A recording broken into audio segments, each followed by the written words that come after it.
Hello, my name is Gabriel D. Roberts. I wanted to do a reading today of Peter J. Carroll's book, The Apophenion. I want to talk about neo-pantheism, and that's what I'll be doing a reading from. So here we go. Nothing is true, everything is permitted.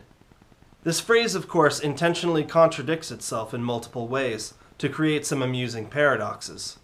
We could equally well express the implied meaning as, everything is true, but only for a given value of truth. This does not reflect contempt for reason.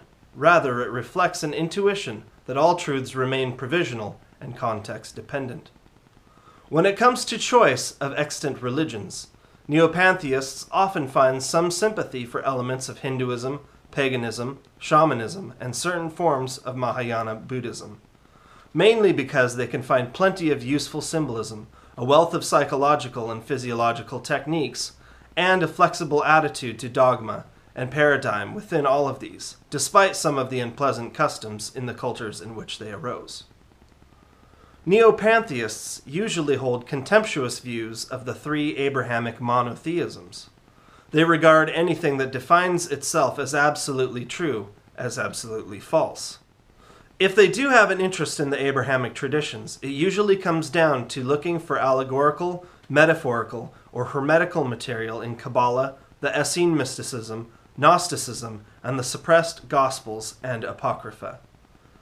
A similar attitude pertains to science. The best scientific thought always remains provisional and open to improvement or falsification. The worst easily descends to dogma and an absolutism all of its own. Science can only ever make things possible. It cannot in principle prove the impossibility of anything. Neo-pantheists tend to look upon science as source of possibility, validation waiting to happen, and ideas often worth borrowing.